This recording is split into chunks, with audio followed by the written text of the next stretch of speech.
Imaginemos por un momento que el timbre inteligente de la puerta, sí, ese aparatito que usamos para ver en el móvil quién nos trae un paquete de Amazon o lo que sea, Ajá. pues imaginemos que ese timbre estuviera entrenando, sin que nadie en casa se diera cuenta, el sistema de puntería de un dron militar al otro lado del planeta. Ostras. Suena totalmente a guión de ciencia ficción de estos distópicos, pero la realidad, como vamos a ver hoy, siempre supera a la ficción. Así que damos la bienvenida a quienes nos escuchan a una nueva inmersión profunda. Eso es. Y, a ver, la misión de hoy es monumental. Tenemos sobre la mesa una pila de documentos fascinantes que, a primera vista, parece que no pegan ni con cola. Ya, parecen de temas totalmente distintos. Exacto. Hablamos de informes económicos de Citrin Research, proyecciones superexhaustivas de la revista The Economist para 2025 y unos análisis muy densos sobre estrategia militar y geopolítica global. Sí, telita con los textos. Pero claro, al cruzar todos estos datos, emerge una red, digamos, invisible pero innegable, que conecta ese timbre de tu casa con estrategias bélicas mundiales, con un posible colapso del índice S&P 500 y, al final de todo, con el control absoluto del dinero que llevamos en el bolsillo. A ver, es importante hacer un apunte metodológico justo antes de arrancar con esto. Claro, dime. Quienes sigan este análisis van a notar muy rápido que las fuentes abordan temas políticamente súper sensibles. O sea, los documentos analizan de forma directísima a figuras como Donald Trump, Xi Jinping, Vladimir Putin o Nicolás Maduro, además de evaluar diferentes políticas de Estado. Sí. No se cortan un pelo. Nada. Pero el objetivo de este espacio es desgranar estrictamente la información que contienen los textos, para comprender las estructuras y los mecanismos que proponen. O sea, no estamos aquí para tomar partido político, ni para avalar, ni para condenar ninguna de las ideologías que se mencionan. Totalmente. Nuestro enfoque, como siempre, es puramente analítico y centrado en los datos que aportan estas fuentes. Vale, vamos a desgranar esto porque, francamente, el material da un poco de vértigo. Ya te digo. Para entender cómo está cambiando el mundo, a un nivel macroeconómico, los textos nos sugieren que primero hay que mirar hacia adentro, hacia nuestras propias casas. Literalmente. Sí, literalmente. La materia prima de esta nueva era sale de nuestros salones. Hay un dato sobre el ciclo de datos militares que resulta francamente alarmante. La información que generamos con los asistentes de voz o con las cámaras de seguridad domésticas no se queda en una base de datos comercial para, vendernos publicidad de zapatillas. Ya, ojalá fuera solo eso. Ojalá. Los rostros, las inflexiones de la voz, los patrones de cómo caminamos por el pasillo, todo eso se ha convertido en el combustible principal para entrenar armas militares autónomas, los famosos LAUs. Sí. Lo fascinante aquí es el salto conceptual gigantesco que plantean los documentos. O sea, la misma arquitectura de código y ese volumen brutal de datos que permite a un altavoz inteligente saber qué lista de Spotify ponerte, Ajá. pues eso es exactamente lo que alimenta la visión artificial de esos robots cuadrúpedos en zonas de conflicto. ¡Qué locura! Sí, el texto lo define con un término muy concreto. Hablan de la erosión de la privacidad predictiva. Privacidad predictiva. Exacto.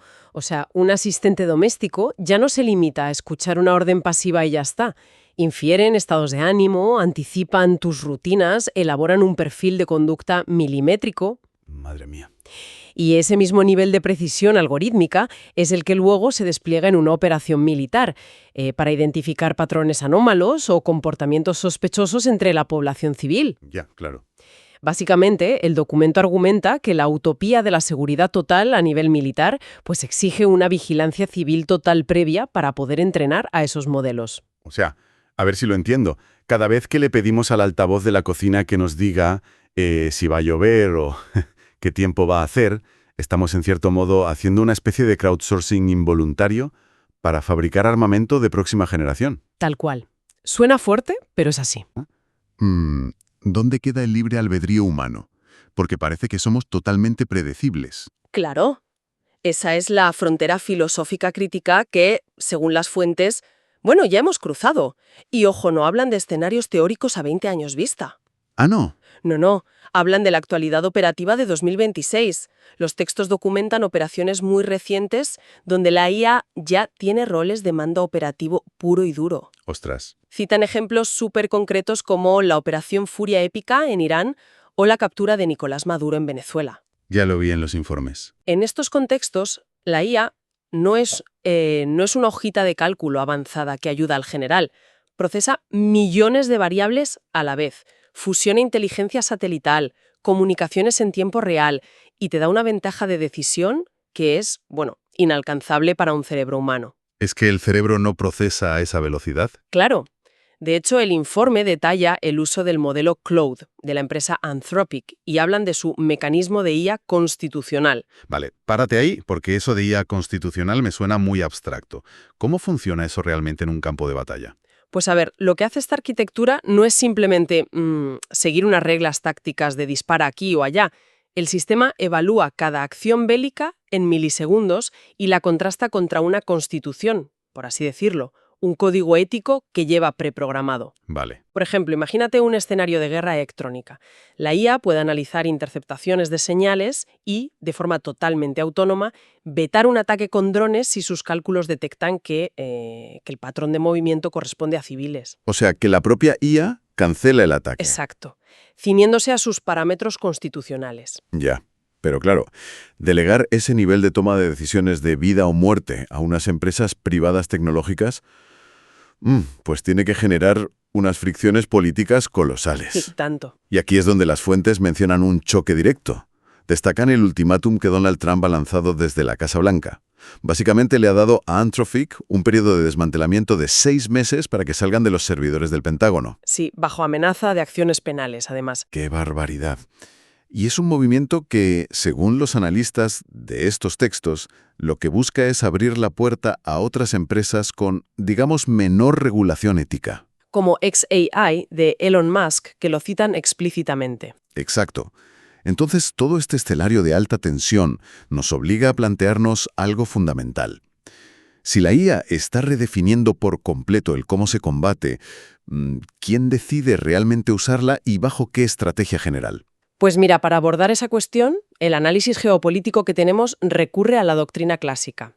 Citan a Karl von Clausewitz y su famosa afirmación de que la guerra es la continuación de la política por otros medios. Un clásico. Sí, el texto desglosa la guerra en 3 niveles súper estrictos. El nivel político, que es quien define el objetivo final, el estratégico militar, que diseña si ese camino es viable o no, y el táctico operacional, que es el que aprieta el gatillo. Ya. Y el documento subraya que el desastre histórico está más que garantizado, siempre que un nivel usurpa las funciones del otro, sobre todo cuando los políticos asumen el control táctico. Ostras. Y los ejemplos que recopilan en el texto son brutales para ilustrar esto.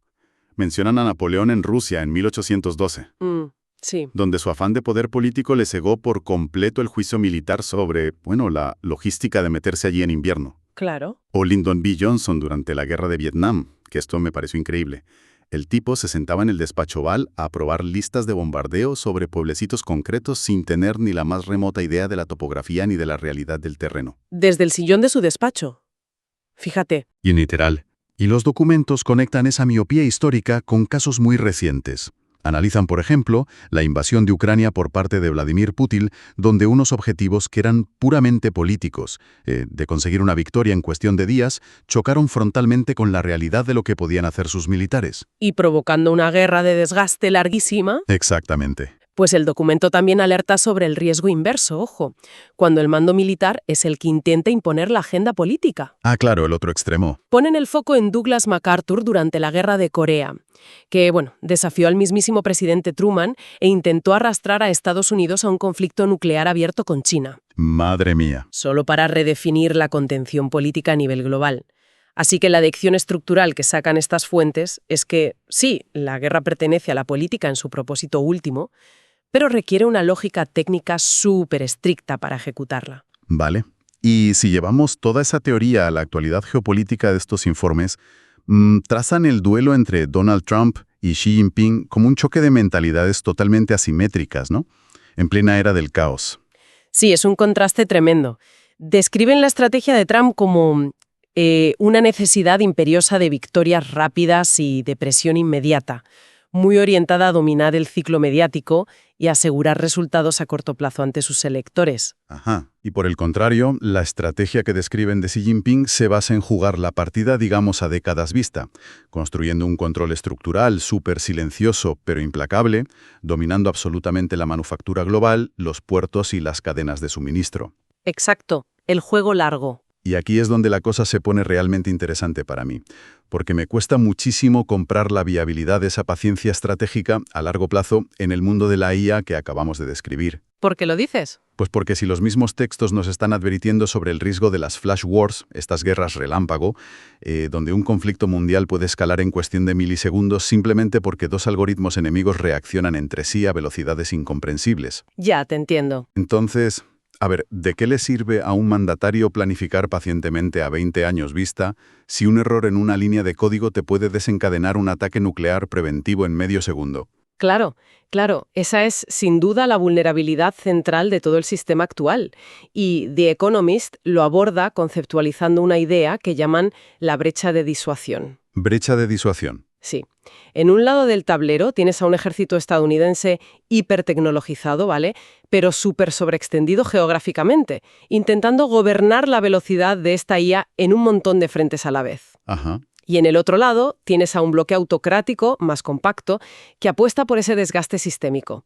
Entonces, la conclusión de este análisis es que el riesgo de aniquilación hoy no viene tanto de que alguien declare la guerra formalmente. ¿Sino de qué? Viene de la ignorancia política combinada con un poder técnico que es autónomo. O sea, cuando la autoridad civil no comprende los mecanismos de esa inteligencia artificial militar que ha puesto a funcionar, pues la capacidad de disuasión y el control de la escalada desaparecen por completo. Uf, qué panorama. Pero, a ver, hay otra cosa. Toda esta carrera armamentística algorítmica y, bueno, esta hipercompetencia brutal por liderear el cómputo global, no se paga sola. Desde luego que no. Y lo irónico de los textos es que esta misma revolución de la IA, que en teoría nos iba a traer una abundancia económica sin precedentes, Sí, la gran promesa. pues resulta que es la que, según los datos del informe de Citrin Research, podría hundir nuestra economía. Lanzan una predicción que de verdad hiela la sangre. Prevén un colapso del 38% en el índice S&P 500 para el año 2028. Una caída bursátil devastadora. Brutal. Y además, el mecanismo detrás de ese colapso es totalmente contraintuitivo, ¿eh? No es como la crisis de 2008 con el fraude de las hipotecas basura o cuando estallaron las .com en el año 2000 porque las empresas no generaban ingresos reales. Claro. No. La crisis que proyectan para 2028 nacería precisamente del éxito rotundo de la tecnología. El informe lo bautiza como el fin de la prima de inteligencia. Vale, vamos a detenernos un segundo en este concepto, porque creo que es la clave de todo. ¿Qué significa exactamente que se acaba la prima de inteligencia? Pues a ver, durante los últimos 300 años más o menos, la economía ha recompensado económicamente el tener conocimiento. O sea, estudiar, adquirir habilidades complejas, procesar información, todo eso te garantizaba un buen salario, ¿verdad? Claro, el típico estudia y serás alguien. Eso es, pero cuando la inteligencia artificial alcanza un nivel donde puede redactar contratos corporativos complejos, analizar balances financieros o programar código en cuestión de segundos. Y ya te veo venir. Pues que la inteligencia de cuello blanco pasa a ser una simple mercancía barata, un producto básico sin ningún valor añadido. Ya no te pagan una prima por ser inteligente.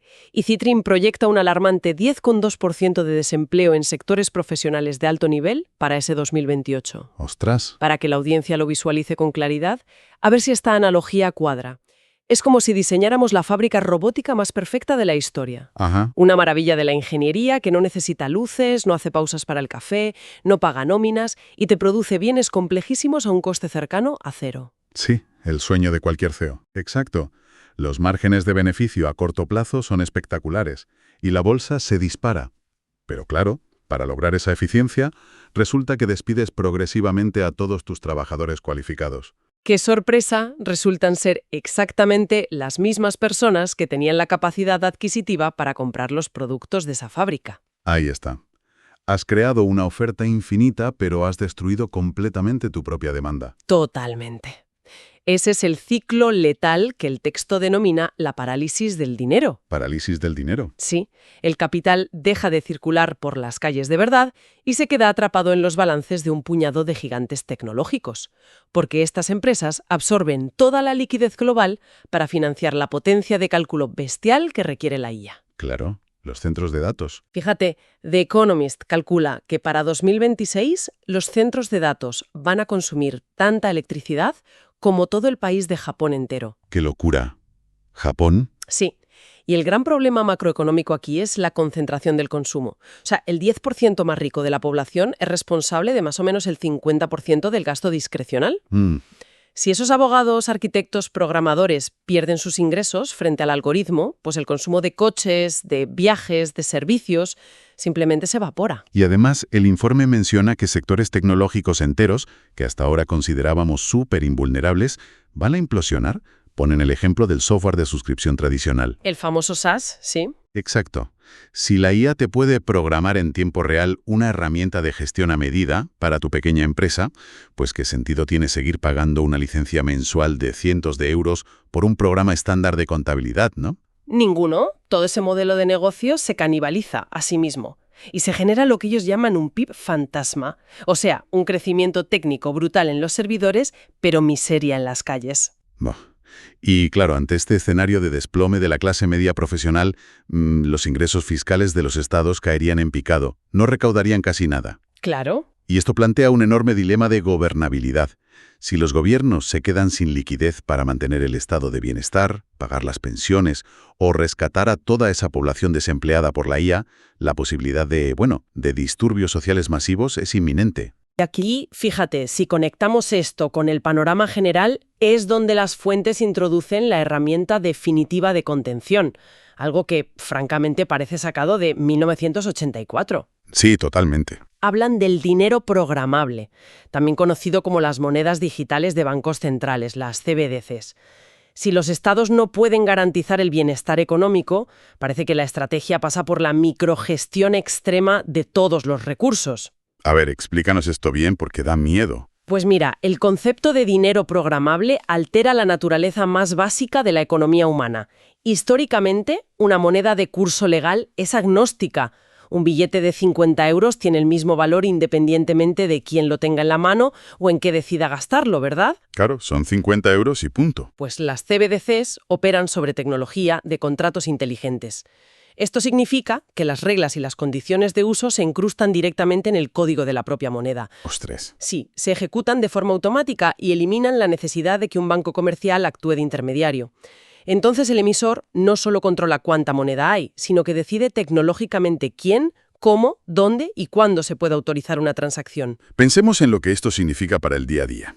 Porque no estamos hablando de pagar con tarjeta en vez de en efectivo. No, va mucho más allá. Estamos hablando de ir a hacer la compra a un supermercado en Madrid o en Barcelona, intentar pagar un paquete de carne roja y que la transacción sea denegada automáticamente por el sistema porque el código de tus euros detecta que ya ha superado tu cuota mensual de huella de carbono. Tal cual.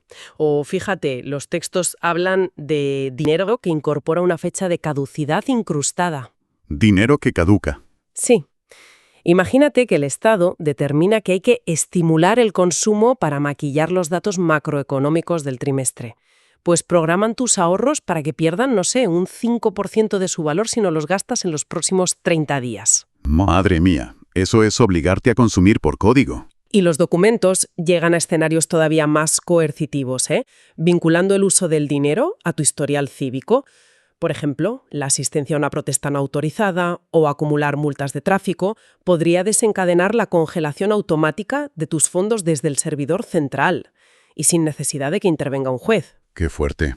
O sea, el anonimato financiero, que ha sido un pilar básico de la privacidad desde hace milenios, desaparece por completo. Se esfuma. La economía de mercado, que se supone que se basa en señales de precios libres y decisiones individuales, muta hacia un sistema de ingeniería social totalmente automatizado. Eso es. Entonces, si conectamos todos los puntos de este análisis, vemos cómo se cierra el círculo de una forma un poco espeluznante. Empezábamos viendo cómo la cámara del timbre doméstico y el micrófono del salón perfilan nuestro comportamiento y alimentan unos modelos predictivos militares. Sí. Y ahora vemos cómo este dinero programable actúa como el brazo ejecutor, o sea, penalizando o recompensando automáticamente en base a ese mismísimo perfil conductual algorítmico. Exacto, es la integración total entre la vigilancia de consumo y la coacción financiera. Y todo gestionado a la velocidad del silicio. A ver, tras absorber toda esta avalancha de distopía tecnológica y financiera, siento la necesidad urgente de buscar algún rayo de luz en estas páginas, porque tela. Sí, hace falta respirar un poco. Afortunadamente, las proyecciones de The Economist para 2025 dedican bastante espacio a mostrar la otra cara de la moneda. Definen el año 2025 como el epicentro de las contradicciones humanas, donde, junto a todo este riesgo de colapso, también encontramos avances que son espectaculares. Ciertamente, los datos de The Economist ilustran tendencias muy esperanzadoras.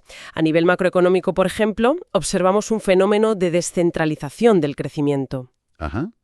Mientras las superpotencias, como Estados Unidos y China, se desangran en guerras comerciales y de aranceles, resulta que 9 de las 20 economías con mayor proyección de crecimiento global para 2025 están en el continente africano. Qué buen dato. Sí, países como Ruanda o Tanzania están superando la barrera del 6% de crecimiento del PIB anual. ¿Y por qué ocurre esto justo ahora? Principalmente porque están experimentando un salto tecnológico directo. Están adoptando infraestructuras móviles, energía solar y sistemas de pago digitales rapidísimo, sin arrastrar el pesado lastre de los sistemas industriales obsoletos que tenemos en el bloque occidental. O sea, se saltan una etapa entera. Exactamente. Y fíjate, en el ámbito de la investigación médica, resulta que la misma inteligencia artificial que amenaza los empleos de los programadores y abogados está a punto de lograr milagros científicos. Sí, es la gran paradoja. Los textos se centran en cómo los algoritmos están destruyendo la famosa ley de Erum. Para quien no lo sepa, esto era la inversa de la ley de Moore. Durante décadas, desarrollar un nuevo fármaco era cada año más lento y astronómicamente más caro, un pozo sin fondo de ensayos clínicos que fallaban. Ya.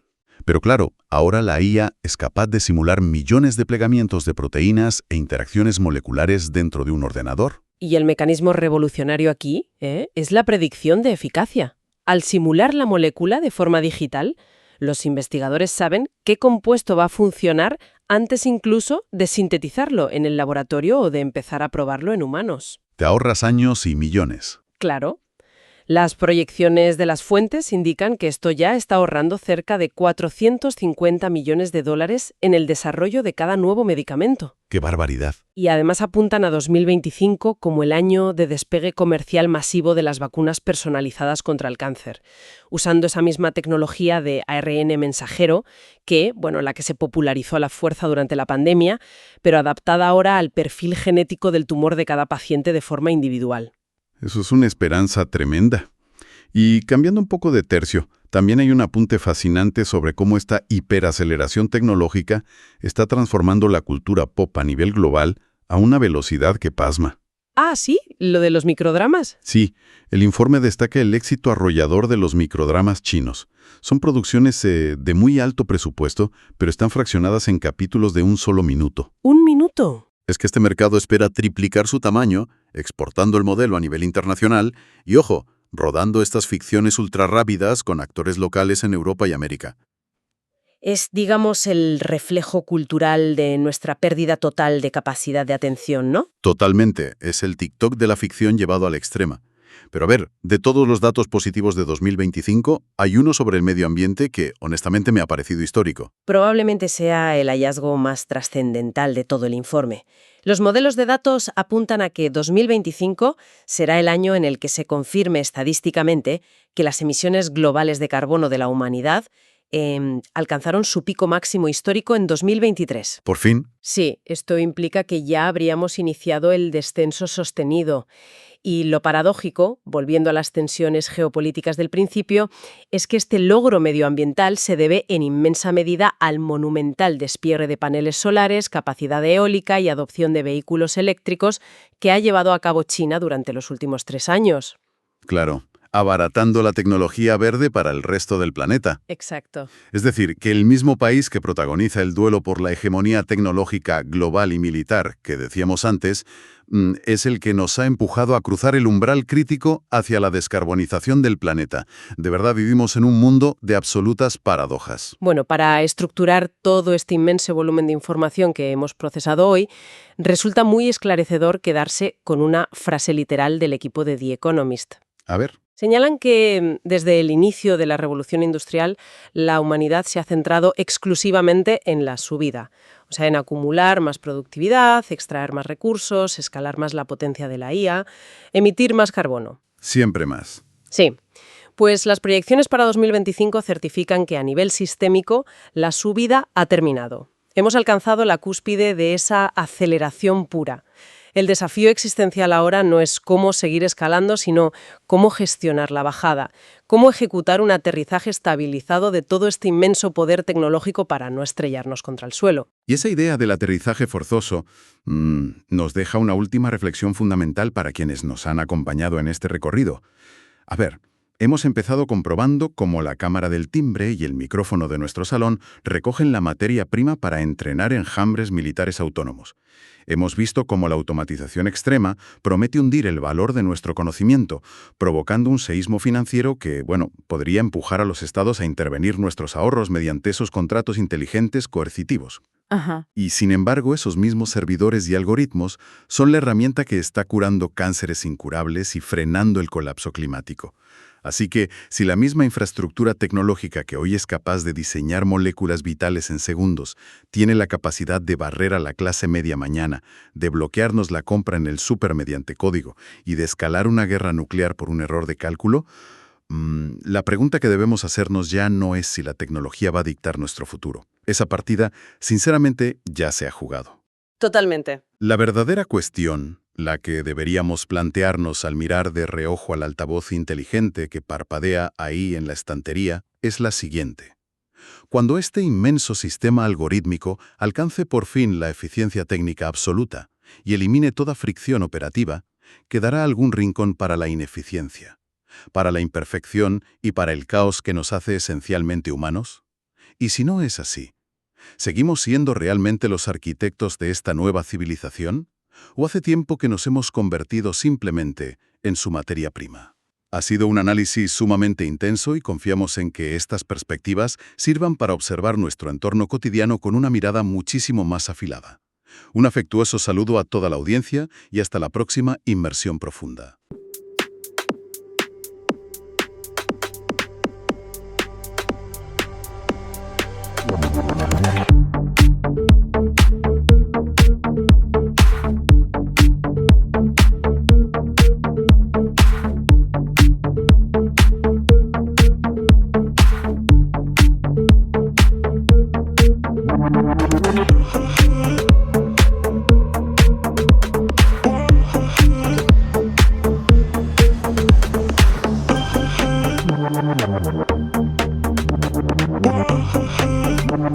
Wow.